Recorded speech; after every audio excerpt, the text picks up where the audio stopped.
So ayan, good morning po mga kalingap. So andito po tayo sa school ng Benitez, no. So napadaan tayo dito dahil dito nag-aaral yung pamangkin ko. So sumama tayo dahil naghanap po ako ng matutulungan po natin kahit sa kaunting tulong lang po. Ayan po si tatay mga kalingap, no. Nakita natin. Dito nakaupo sa gilid. Meron siyang supot ng pure gold. So tatanungin natin kung kumain na ba siya mga kalingap. Sitingin siya sa mga estudyante habang kumakain. So naawa po tayo mga kalingap. Kain tayo Jollibee tay. Ayaw mo? Ako magbabayad. Bakit? Wala kang pera? Walang gana? May sakit ka ba? Hindi masyado marinig boses ni tatay mga kalingap. So dadalhin ko sa Jollibee, ayaw niyang kumain. Wala daw siyang gana.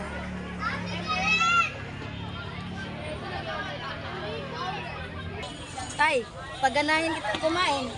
Wala nang gana. Walang gana? 2 araw na. Oh? 2 araw na. Walang gana kumain. May sakit ka ba? Ano lang ako, hinihingal. Maganda sana kain tayo tapos magbili tayo ng gamot. Salamat na lang. Ha? Salamat na lang.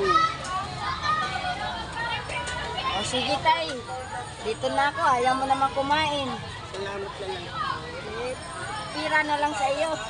Kasi pagkakain pa na lang mamaya, pagkaginalahan ako. Sige, bye-bye na tay.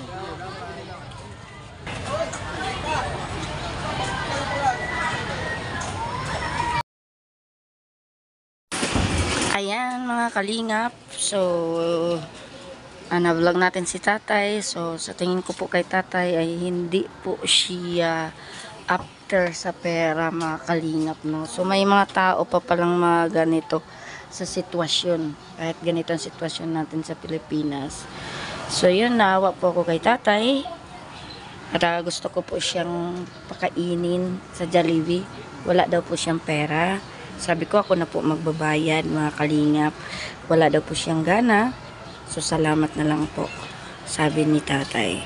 So yun, sinawa po ako na nakatingin po siya sa bawat stall ng mga vendor. Ang mga bata ay habang kalalabas sa school ay kumakain. So doon po na-touch ang aking puso mga kalingap. So inalok po si tatay. So ayaw po niya, no. So binigyan na lang po natin siya ng pera mga kalingap. Salamat na lang. Ha? Salamat na lang.